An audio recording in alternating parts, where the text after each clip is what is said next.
Welcome to Machine Minds, where technology and humanity meet. I'm your host, Greg Terusian, founder of Samson Rose, a recruiting and search business focused on the robotics and AI industries. The Machine Minds show is where we dive deep into the intricate world of robotics and artificial intelligence. As a staffing industry leader with a passion for the frontiers of technology, I'm pleased to be bringing you intimate conversations with the founders, investors, and trailblazers who are at the heart of the AI and robotics revolution. In each episode, we dig into their journeys, the applications of the products they're working on, and the breakthroughs that are shaping our future. Join us as we explore how these machine minds are transforming the way we live, work, and understand our world. Whether you're an entrepreneur, a tech enthusiast, or just curious about this amazing field, you'll learn something new with each episode. Let's delve into the extraordinary. Let's delve into Machine Minds. Hello and welcome to Machine Minds. I'm your host, Greg Terusian, founder of Samson Rose, your robotics talent search partner. And on today's episode, I'm joined by Regis Vincent, SVP of Engineering at Canvas. Thanks for being here today on the show, Regis. Thanks, Greg. Nice to be there. Yeah, I'm glad you could join us. Let's jump into it. So usually, if you've heard the show, I like to hand it over to the guest initially to give us a background. So could you start by giving our listeners a brief overview of your career path, your background, and what kind of led you up to this position and this current role at Canvas? Sure. So by that, everybody would notice that I'm foreigners and I'm born in France. So I got a PhD in AI in 1997, long time ago. At the time, there was literally a handful of researchers doing AI research, and I had the opportunity to spend a year as a postdoc at the University of Massachusetts at Amherst. So I didn't speak a word of English, so I was like, sure, why not? Told my parents I would come here in the US for a year. I haven't left since. Wow. So spent 4 years at University of Massachusetts as a research scientist. Then I'm from Nice in France, palm trees, French Riviera. Winter in New England is something I discovered. So I looked for another job and I found a job in Silicon Valley. And so I joined a company called SRI International in Menlo Park. It's actually very well known in robotics. It's the home of the first mobile robot, Shaky. And so I worked there for 15 years, climbed up to be associate director of robotic groups over there, done some amazing projects, and probably touch base on those later. And then started to jump into startups, a couple startups before that, worked for a stint at Apple on some project no one heard of. And then at some point, basically find Canvas, which is where I joined 5 years ago. Sounds 5 like years. a long time. And Yeah. And so here I am, pretty much. Amazing. Yeah, 5 years at Canvas. It's a lifetime in the world of a career when it's a startup, isn't it? Yes, it does feel like a long time. It's really funny when you look at the first iteration of the robot and you're like, oof, that was really rough at the time. Awesome. Well, I'm going to dive into Canvas in a little bit more, but I'm curious, sometimes people have early, whether it's educational, career, or even just like fantasy experiences of something that leads them into the field. But what initially sparked your interest in engineering and robotics? So I think engineering and computer science. So very at a young age, I was very attracted to computers. My dad bought me a Sinclair ZX81, and I think for people from Europe, that was a 16 kilobyte with extension 886 computer, and so that was my first computer time. I was very into computers, so I did School of Engineering and Computer Science, and that's where I learned AI.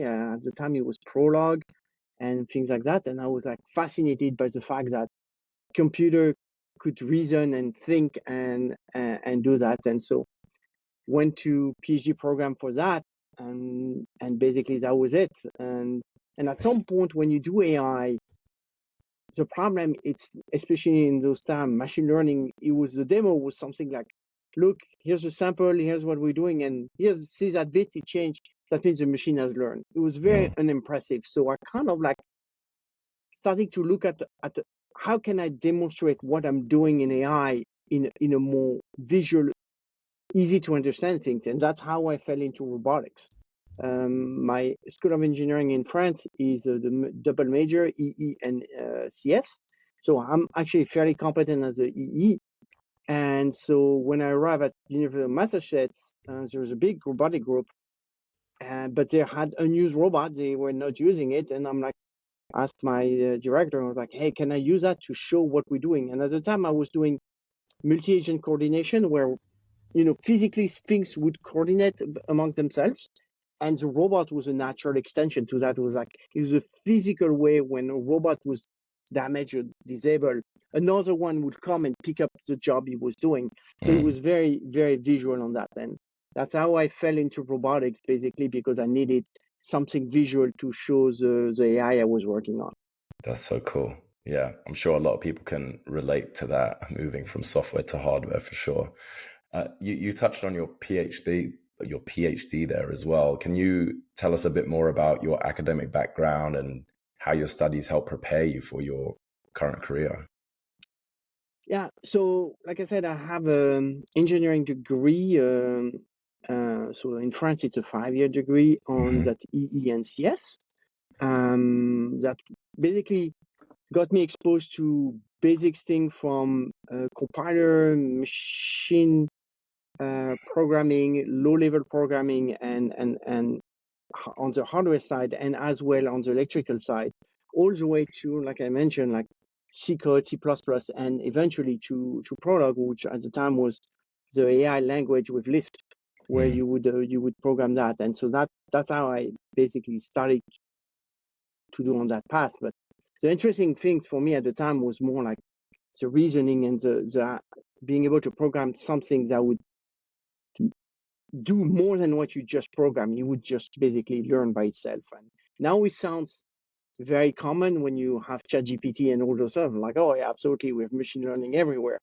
But trust me, at the time, when I was talking to anyone, it was like, huh, you want a computer to think and do things like that? And you're like, yeah, that's where I want to be in. Very cool. So you mentioned you were at SRI for 15 years, which is rare as well. Now we're talking 5 years at a startup. I mean, having solid 15 years with one company as well, it's getting rarer by the year, as I'm sure you can see by when you're hiring. How did that role, because obviously being there for 15 years, you must have worked your way up considerably. You mentioned being the director of everything as well on the robotics side. How did that help shape your approach to engineering and to leadership? So SRI is basically a consulting research organization, mostly for government and commercial entities. So it's an interesting place because every project is a new project. So every project you're teaming up mostly with your coworker, but not necessarily. And it's what's very fun, and that's why I stay so long, is people approach you with some crazy things, and they want you to solve it. So a couple of points in my career, like in 2004, DARPA approached us to do a project for search, to build a robot for a search and rescue mission. They say, how can we control large number of robots? And they say, when we say large, we say at least 100 robots from a single command and control system with only one operator controlling that. And we're like, oh, that sounds a great project. So we wrote a proposal. They funded a couple of university and us to do that. And then they say, no, we really want you to show up at the evaluation with 100 robots. And then the question was like, wait, we're building 100 robots? Like, so in 2004, we did that. We did deployment in on the East Coast. We shipped literally a couple containers of 100 robots and did a search and rescue mission completely on our own, no infrastructure, no network, nothing, just indoors search and rescue. At the time, it was the largest deployment of robot ever. And then I talked for people from Kiva Robotics, for example, after they were like, oh, yeah, even us don't have 100 robots yet in our warehouse. And then a couple of weeks later, a month later, I got an email saying, that's it, we beat you. We had 120 something. So it was a short-lived things, but you do things like that, and that lasts 2 years, and then you switch to another project. Like I did a project on robot hacking for the Department of Defense.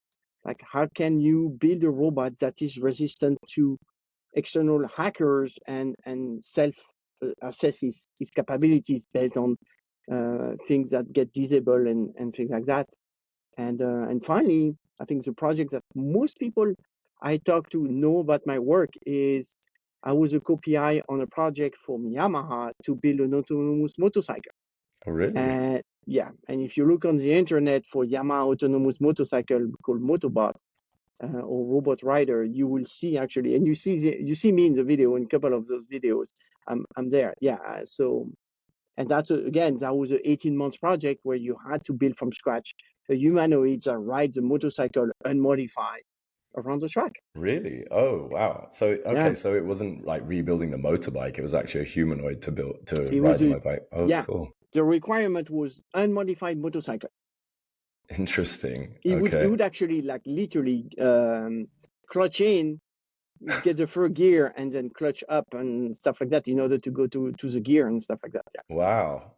Okay, I'm gonna have to look at that afterwards. Yeah, you can insert some video in it. Yeah, definitely. Maybe we'll have to link the video in the notes. Okay, cool. So jumping ahead then, so what actually drew you to Canvas, and what were you excited about with the opportunity to join them when in the role you initially did? Because obviously you've moved up to that SVP role now. Yeah, so I joined as a director of software. So they were looking for someone to manage the software team. I think Canvas is an interesting thing. So for people who don't necessarily know, we're building a commercial robot that finished drywall. That means we're applying the material to the wall, and then after we change the effector of the robot and we stand. And what was very interesting to me first is it's a very manual process. So when I apply and I was in discussion for the job, I'm very suspicious of robotic company because I've done that. Mm. It's very easy to sell something that the robot will do, and it's actually very, very hard. Case in point, autonomous car. So I was like, okay, is there a commercial reason? Is there a reason why people want to do that? And so that was the first question I had, and it's actually very long manually. It takes 5 to 7 days you have to do that job. It's very not. It's very specialized, and you need skills. Like you and I, if we tell you how to do a drywall, you can try. Probably some of you have tried at home. It's not easy. It takes skills. It takes experience to do that. So it's really a job that you need to learn. And so the idea of let's do a robot that does that was interesting. But the interesting part is the way Canvas co-founder created it. They changed the process. Rather than mimicking how the human do it, they find a way that maximizes the benefit of the robot and the strength of the robot, which is repetitive motion and very constant and repeatable motion to adapt the process to benefit those. We as humans are fantastically at adapting. Like we can adapt the pressure, we can adapt our vision system based off the shot. Robot, not so much. They need to program for every corner cases. But what robots are really good is repetitive motion with the same force over and over and over, and they will do that exactly the same all the time. And if you change the process, so the way we do it, we spray the material rather than applying with a tool and tool. That way, the sprayer, like you paint a car, is the motion, the acceleration, the speed of motion, and the deceleration are key to basically deposit the right amount of material on the wall. If you go too fast, you put less. If you go too slow, you put more. If you're varying, you're creating issues. And same way. And then the other thing is the human process is designed to minimize sanding because, and I don't blame them, as a human, we don't like sanding. It's a very hard task to do, and it's very technical. So you minimize the amount of sanding, so you minimize the amount of material you're putting on the wall. As a robot doesn't care about sanding, and it doesn't care about repeating the motion over and over. So we change the process to put more material and remove more material to achieve a great finish, which a human would never do, Right. because it's too much. But the robot doesn't care. Just does what it's told. Interesting. Yes. And so that's as often looking at a robotic company, and what's interesting is like always looking at, if you're competing with a human for a job or for a way of doing it, if the robot is mimicking exactly what the human is doing, it's very hard to compete, because the human, we are so agile, so adaptable. Our vision system and dexterity is really astounding. So it's hard to make a business case. You can make one robot that, you can see a chef robot, but if they start cutting vegetables the way a human cooks and stuff like that, human cooks will be always fast. Yeah. It's really, really hard to make them faster. Eventually, yes, but Right now. Yeah. Yeah, not right now. Exactly. Interesting. So the way that you describe that kind of explains why or how the products stand out in the space or in the industry. It seems like you've come at it from a different angle. You're doing it differently to how it would traditionally be done by if you were just replacing a human. Was it always like that, or did you like change the product? No, it was always like that. That was a key feature of the two co-founder. Both of them, Maria and Kevin. Kevin worked at Boston Dynamics, Maria at MIT. So they knew the strengths of the robotic system, and adapting that to that feature and that was a key selling point for me. I didn't tell them at the time, but it was like they understood what they needed to do and how they maximize the use of the robot, or the strengths of the robot, where robots are really shining and where they're not. So for example, on sanding, it's very important to apply the same force on the wall, so you're always sanding the same amount of material, and you're always doing that. And a robot, you tell him it's 15 Newton, it's 15 Newton. Maybe it's 15 Newton point 1 and 14.9, but it's always a human. At the end of the day, might be 12, might be 10. But the vision system, a human look at it, oh, too much. I'm pulling back. Not enough. I'm applying more pressure. Our control system as a human is fantastic. So that's why we can get away with it. Interesting. Okay. Are there any other insights or innovations on the technology side that you can share? Maybe things that you're developing right now, or how else you're set apart from other people in the industry? I think it's an interesting thing. Is your client always asks you for faster system, less things. But it's an interesting case where we started as designing the robot as a tool. So we always wanted to have an operator in the loop to control the robot, and being not replacing the worker, but giving him a better tool. And especially after 2020 in COVID, we saw a surge of requests of like, yes, it's a tool and we want an operator to be involved, but could it be less involved? And we were like, what do you mean less involved? Once every hour-ish? I'm like, well, that sounds a lot like autonomy you're talking about. But no, but less involved. Okay. So it's an interesting dilemma we're facing right now, is making the system not looking like you're replacing jobs, but more like it's a tool, but an autonomous the client tool. wants to be able to control more than one robot at a time. So in order to do that, you want more time to be able to attend what the other robot needs. And like I said, our robot needs to put material on the wall. That material needs to be loaded into the robot and things like that. So there is tasks that the robot needs help with. So, of course.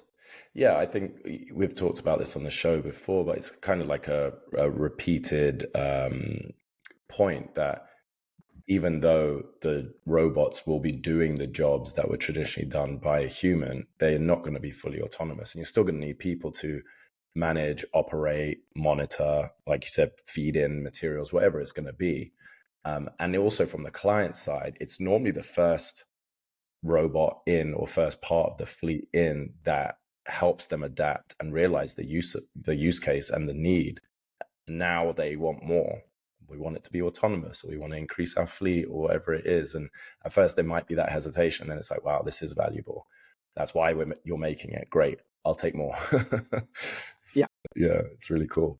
And for us, it's one of the key factors. We're looking for customers who have more than one robot, because we all like that. You and I are probably very early adopter. I don't know you too much, Greg, but I'm assuming that from you.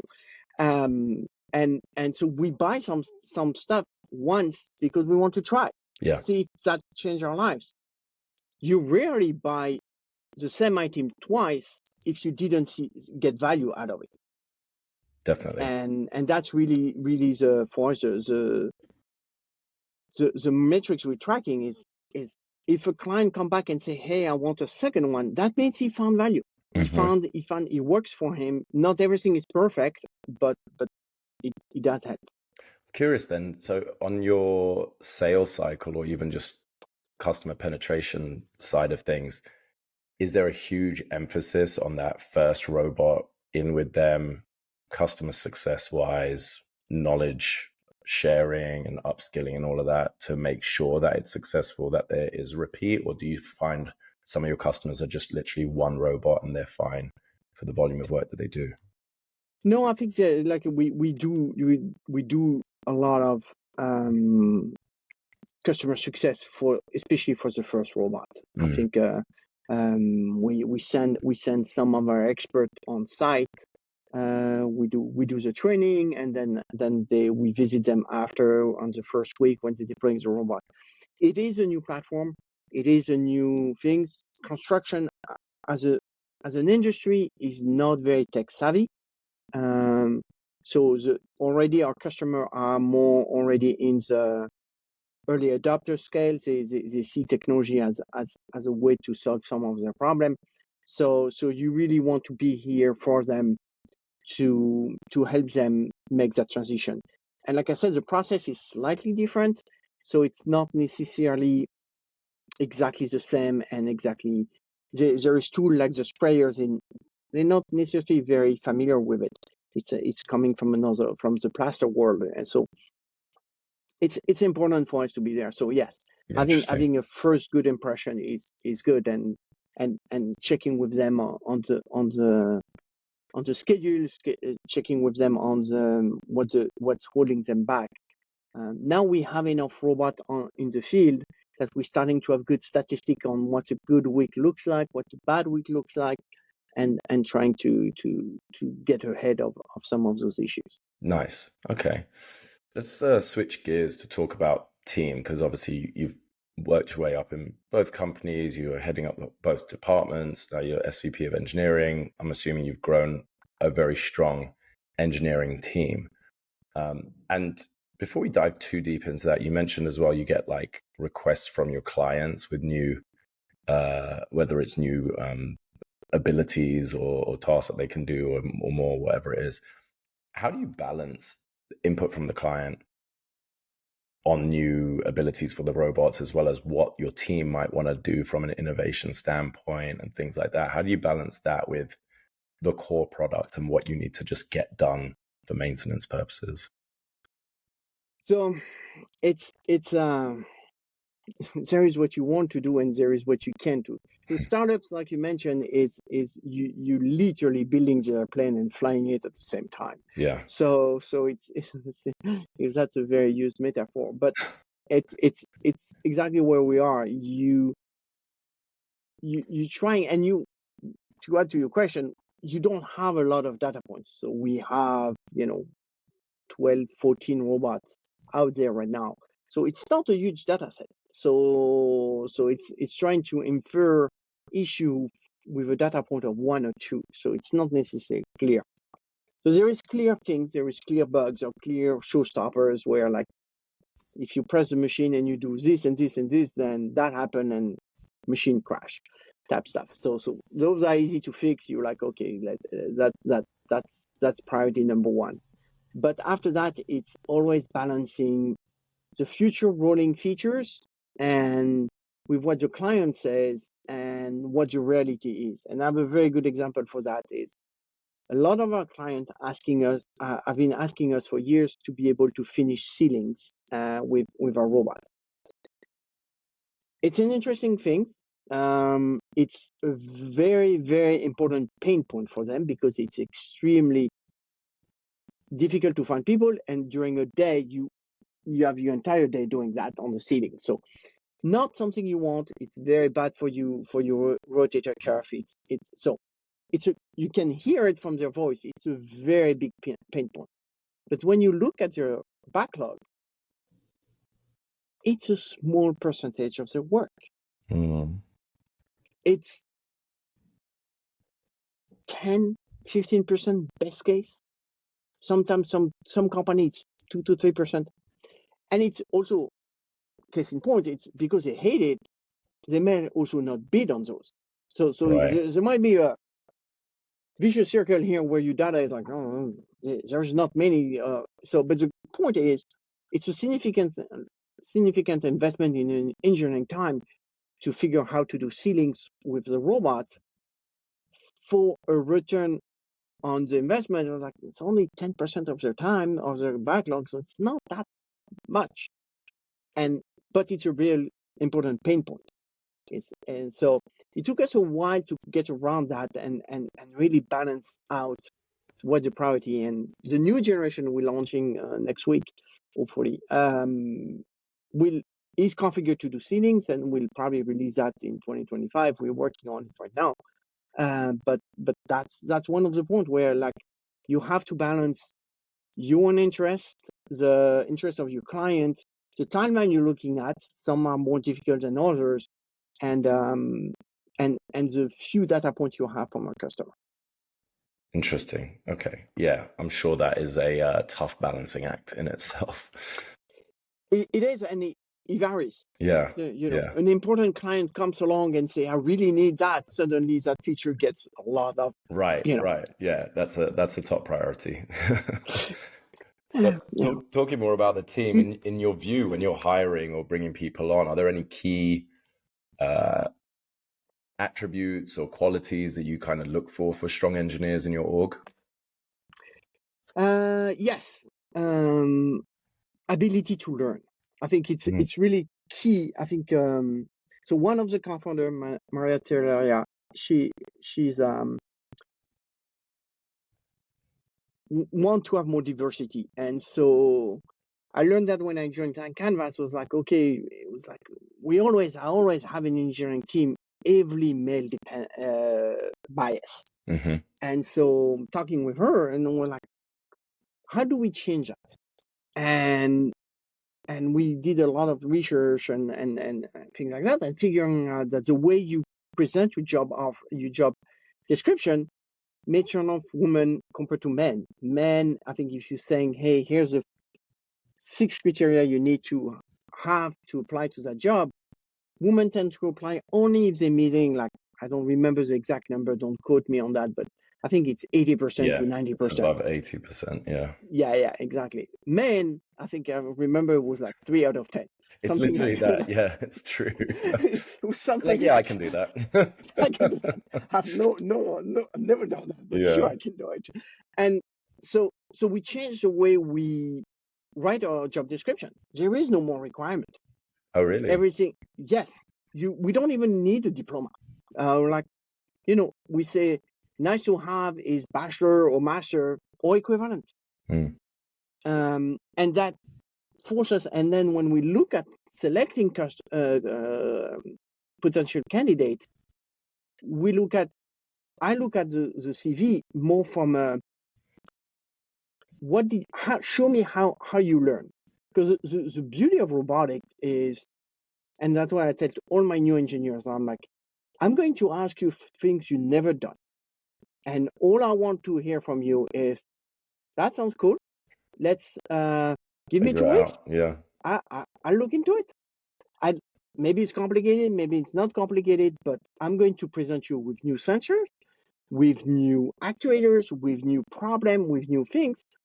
And what the most important value for me from an engineer perspective is your ability to learn. Mhm. Because between what I learned in school to what I'm doing now, there's not much that I learned in school that I still use. There is a couple of stuff, but the basic, but then everything else, like I never had LiDAR in school. I never had, all those sensors, never had a robotic arm and things like that. And so that's really the function. And I've a couple examples of people I hire literally where you could see on their CVs they've done a job and in parallel they did a nano degree on Udacity and then they did change based on that nano degrees, they changed job and worked for a couple of years in that industry, then took another degree and did something else. And those are the people I found interesting. Yeah, The lifelong people, learners. yes. Yeah. The people who've changed career entirely are for me the most fascinating one. I call them multi-talented people. I think that's what I want. I want people that, because I don't know what I'm going to ask you to do, and so I need someone who say, that sounds interesting. Let's do it. It's true, isn't it? I guess when you're building something brand new, something that hasn't been done before, it's like there's not a blueprint of what you need or how it's done or anything like that. It's more, let's, first principles thinking, let's look at the problem and how we can achieve what we want to achieve, or how we can rework the way it's supposed to be done to make it better for our own outcome, our own company. Exactly. That's really cool. I love that. That's actually very refreshing to hear as well. And it sounds like that's pretty empowering for the team as well. Like, you've demonstrated enough in your career or in the interview, or from what I know of you, to show me that you are a learner and that you're capable of overcoming challenges or new tasks and things like that. So when they come to you, you shouldn't. Some people, I mean, it's not for everyone, right? I think highlighting that is also a good filter when you're hiring, because you'd be like, well, this is how we work. This is what we expect. So there's going to be things that you've never done before, and I'm going to give them to you, and you should get them done, basically. Yeah. No, it's good. And we end up, I think we end up with a 50-50 male-female team. So it's kind of, and it's also, diversity is important. Yeah. And so that things, yeah, it's not for but startup are not for everyone either. It's like you mentioned the discussion earlier on what are the priorities and things like that. And I'm not joking, when there is a big client coming and saying, I want that features, I'm like, okay, let's turn the ship around. Remember when last week I told you priority one was that? Yeah, Has that changed. was last week. Yeah. Welcome to July. Now the priority has changed. Exactly. This is Q3 and this is July. Yeah. Okay. Let's. Yeah. Oh, and that's not for everybody's. No. If you like to have a more stable plan and things like that, then startup, you might have issue with startup and the way we turn on a dime. Right. Not necessarily always a good thing, but it's part of the daily life. I can assume that collaboration as well between your team members is super important and crucial. Are there any examples that you can give of how the team working together has been helpful for success? Yeah. I think when you have a problem, you generally have multiple way of dealing with it. Like, and if I can find an example, you can often like work in electrically, like let's say we had sometimes battery issues, so you can work it in different ways. You can say, hey, we're going to make circuit in between that filters a problem. We can mechanically change the way the battery are placed so you create less noise. We can fix it in software and firmware. By doing that, our software can just handle it. And we always have a discussion on big problem like that, where we like, okay, there's multiple way of fixing that. Whose team is less impactful? Whose team is the right way of doing that? And how much effort do we want to put in? Is that temporary fix? Is that a long-term fix, and things like that? And that's where the collaboration comes in, and you can see people jumping in and say, if you do that, then I'm going to update the firmware, and next week the software will be done. That way, this problem will never occur again. And Nice. it's a daily occurrence here at Canvas, where we always have different team members on where we should go, and because no one has the entire solution. It started as a problem on software, and then you dig deep and you say that sensor is actually having noise, electric noise, and you're learning that noise comes because when you're using the motor on that one, it creates a noise and it freak out the sensors, and so you could put more shielding around the cable so that the mechanical team can kind of help, or you can filter it and at the sensor, at the software level, all that stuff. So it's a very interesting way, and robotics is really that conjunction of things of electrical, mechanical, and software all working together. Right. And that's where I think collaboration is key here. Yeah. And that's why we all sit in an open floor plan, not that because we want to be cool, but it's a more efficient way of doing that. For sure. Sounds like everyone has a role, and everyone, it sounds from what you're saying, is an engaged employee as well. Like they know what they're there for. They know when it's time to collaborate or get stuff done. Like everyone's going to just jump in and do that. Yeah. I think that's part of a startup as well, right? I know it sounds it's cliche. part of a startup. But... You 25, 30 people. Yeah. So, it's one of the questions you have from employee engagement of like, do you know if your job contribute to the company, right, and things like that. On a startup, you know exactly, like you can trace that, like the customer love it and saying that new feature is fantastic, and there is 5 people in the room that know that they work. That's so true. Yeah, that is so true, isn't it? I think that one of the amazing things about a startup, being part of a small team and having less layers ahead of you to the customer or to the end product, is it's empowering, impactful, and rewarding as well. And you more than generally you wear multiple hats. You could be head of mechanical design, but at the same time, you are the person who can calibrate some stuff, and you also, in charge of the shop and safety on the shop, around the shop. So we all wear multiple hats in a startup, which is what makes in my opinion, the world of startups so fun. Is like every day is different. Every day is interesting. Yeah, definitely. I agree. That's why I love them so much. Let's talk about the industry as a whole. Are there any exciting trends that you're seeing at the moment in robotics and automation right now? Yeah, being that obvious, I think the ML stuff is really exciting to me. I think to the sense where we might have a chance to actually see more robots in our lives. I think that's why I joined also Canvas. Back to the original question, it was like I really wanted to create to be part of a company, put a product that actually changed and be used by anyone in the world, not anyone if you need to work on construction, but right.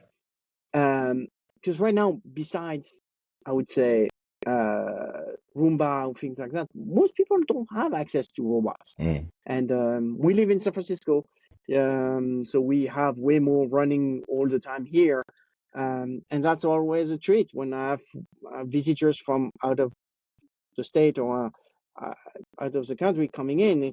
It's fun to take them on their first Waymo ride, because they really are completely, they're like, you guys live the future, and I'm like, yep, we do. Yeah, this is common for us to see a robot on the sidewalks when we go for lunch, because this is a last mile delivery robot. Yeah, and so I think that's the question. I think the machine learning has the potential to democratize those robots and bring them to what we always wanted, is having more automation done, and so that's the interesting part. Would that be there? Is there When, I don't know. It's you know, I Slowly, was yeah, I slowly, was in slowly. 2005 in the desert when there was a DARPA Grand Challenge with Stanford, and you know, 2000. I finally recently got the T-shirt out of my closet. I'm like, 2005. I was like, Crazy. whew. Yeah. But now in 2024, you guys in LA are getting Waymo, and Waymo is deploying in more and more cities nowadays. So Hmm. it's becoming a reality. So, but it I took know. 20 years. It's a slow, but I think the growth is gonna definitely get to that hockey stick point. But when you talk to people like yourself that have been in the industry for over 2 decades, and I was speaking to someone recently, the episode should come out before this one, but there's been 4 decades, right? And they're talking about, we were talking about AI and computer vision and stuff in like 81, 82, and everyone was building robots then, or every company was, and it just went very quiet to like one Yeah, producer again. And I think obviously things are different now. Technology is different now. Things are cheaper. We've got a lot more capabilities and accessibility. But I, when I have conversations with people that aren't in the industry, and just, it's always a nice teaching moment as well, educating them that, there are robots involved in your day-to-day life, but you just don't see them. You get stuff from yeah, Amazon every day, right? You're getting like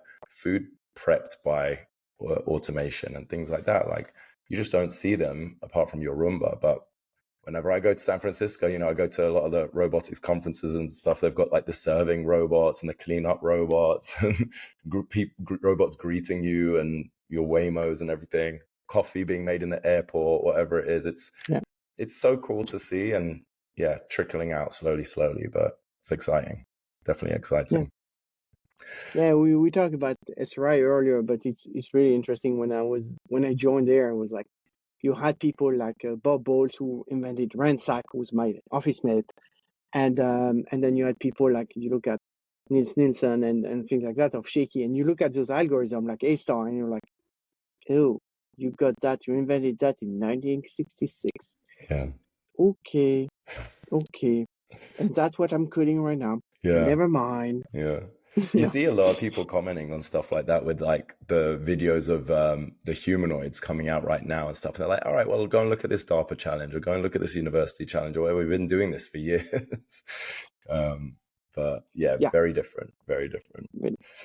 But yeah, to commenting on the other point you made, it was like, we don't see much robots, and what I tell my engineers, I'm like, you reach the holy grail of robotics when people look at your robot and say, oh no, that's an appliance, it's not a robot. Yeah. You're Yeah. like, once you get to the appliance level, you've done it.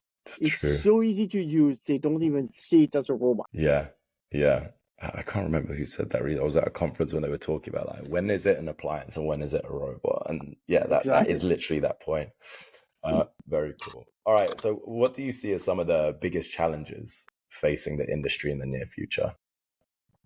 I think the industry, in the near future, I think the biggest challenge is cost. Mm, I think I don't know how much those Waymo car cost. They're yeah, not cheap. they They're can't not be. cheap. Yeah. Our robot is not cheap by any stretch of imagination. Um, because all those sensors, all those compute powers, all those NVIDIA cards you have to stick into it, they're not cheap. That's what often I tell them. I'm like, if you want that robot from Canvas, it's a great gaming platform if you know how to take the part out. Take it apart. Yeah. But yeah, so I think the cost reduction is something that is always going to be a challenge, I think, and we're not there. We in a low volume of things, and so it's hard to make a dent. I think as much as we all rely on LiDAR and things like that, autonomous cars have literally like multiple of those. They're still several $1,000s each, Yeah. and so that's a trick. I think if someone comes with a humanoid robot and say, hey, you can have a humanoid robot in your home, but oh, by the way, that's $500,000. Yeah, it's not really practical Right. in that sense. So and that's a trick. Is like you mentioned a couple minutes ago about the 80s. That's really true. When they're developing those new robots, and then there was no market, or there was no easy path for cost reduction, then that's the end. Yeah. We all know products that came out that was fantastic, but way too expensive for what they were, and just disappear. Right. Just to reappear a decade or 2 decades later, when technology could Catch actually up make to them it. cheap. Yeah, it's true. What's the business model with Canvas? How do the end users pay for it? Is it RAS model? So no, it's a lease. Okay. It's a lease. It's a somehow of RAS model. Yes, it's a lease. So it's a long-term lease, 2 years, Nice. and they use it per month. And so, but for them it's fairly common in the construction industry. There is a lot of tools or rental things they rent per month. They don't own things, so that's good. We had couple inquiries to own the robot. We're not ready to sell it yet. It's just right now, if there is a problem, it's like a car lease. If you have a problem with your car, we swap the robot, we send you a new one. Oh, nice. We take the one that doesn't work, so we minimize your downtime, and then we fix whatever needs fixing, and then we use a robot on another site if needed. Makes sense. So I think sales for me needs better maturity on the level of hardware we have. Yeah, and servicing and everything like that. I'm sure that's a whole other network. Okay. And before we start wrapping up, where do you see the future of robotics and automation heading in the next 5-10 years? What do you envision for Canvas maybe, or just in general? The most interesting thing for me is really the autonomous car right now, where the level of maturity there is. Because when you think about, let's assume a world where a car can drive by themselves, then there is an interesting change in the society that can happen. Like, we don't need to own cars anymore. Like, car ownership is going to be something you just need a subscription to a car. So you need a car, and tomorrow at 7 a.m. I need to go to the office. Take your phone till 7 a.m. You get out of your house. There is a car waiting for you. You get in. You can drive. You cannot drive, depending on what you want. Take you to the office. You exit. The car go and do its own thing. And when you need to leave again, take your app, or it's scheduled, and then you leave. Because when you think all that, most of our cars spend their time parked. Right. And so why? And then if you push that a little further, like, okay, so we're paying a lot of space for parking, because like the city is full of parking space. The mall is full of parking space. But if you have autonomous cars, they can drop you off and then go somewhere else to park and stuff like that. That parking lot on the shopping center is primarily estate for more stores. No more parking. So you're starting thinking about, like, with autonomous car, our cities, our houses will all change, because we no longer need to have space in front of it to store a car. Yeah. We're only using a couple minutes per day. Interesting. And it's a very interesting. So I'm interested by the impact of that industry to the world. We could have cities without. Imagine all those parking structure you guys have. We replace them by apartments, by other stuff, because we do not need those cars anymore, those parking space anymore. Yeah. Same on the street. We don't need street parking anymore, because car will go probably in the suburbs and park in a giant parking lot. Let's say a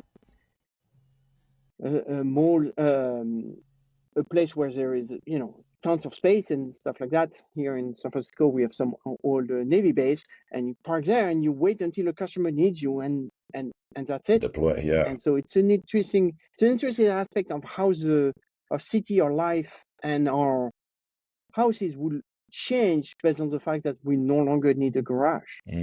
Interesting. Yeah, I didn't think about it like that. I've had the conversations about city infrastructure and all of that, and then also having the accessibility for like the aged population in areas that can't drive or don't want to drive or anything like that, and now being so much more mobile with that. But interesting. Okay, cool. And finally, is there any advice that you would give to aspiring engineers, technologists, people who want to make an impact in the robotics world? Be curious.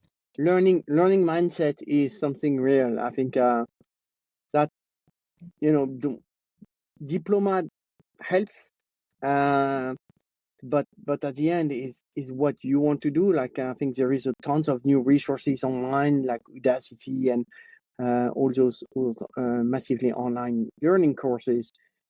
You can learn a lot of things through that and be very proficient and find a job as a robotic engineer.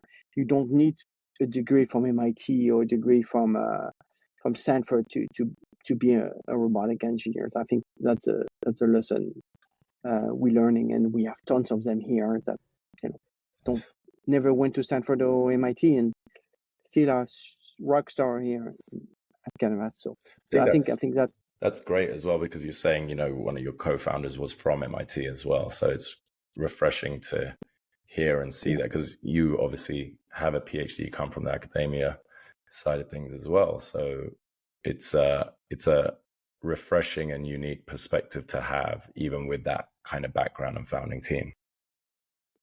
Yeah, no, it brings you to a better understanding. Definitely, it's an accelerator. I don't say it's a bad thing to have. Sure. You get there faster and probably with maybe less effort, but it's not what I meant. It's not a blocker. Yeah. It's not deal something. Breaker. And and we had people who came to Canvas who was like, hey, I designed that school robot with Lego Mindstorm and stuff like that. And what they were able to show us with that simple system was, I can learn. I didn't know that 2 weeks ago. Now I build that, and that's what we value. And I think that's all we can ask. Is nice.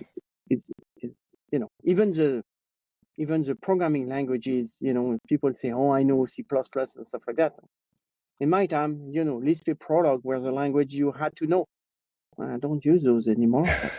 But, Cool. All right. Well, look, thank you so much for your time, your input, your insights. Where can people connect with you, follow Canvas, and everything you guys have to come? So Instagram. We are Canvas on Instagram, and I think they can follow me on LinkedIn, Regis Vincent. They can at Regis Vincent, and then they can always reach me through Canvas. I think Regis at Canvas.build. I think perfect. They want to. Thank you, Regis. I appreciate it, and I hope to speak to you again soon. Thanks, Greg. It was fun. Thank you for having me on the show. I appreciate that. My pleasure. My pleasure. All right. Take care. Take care.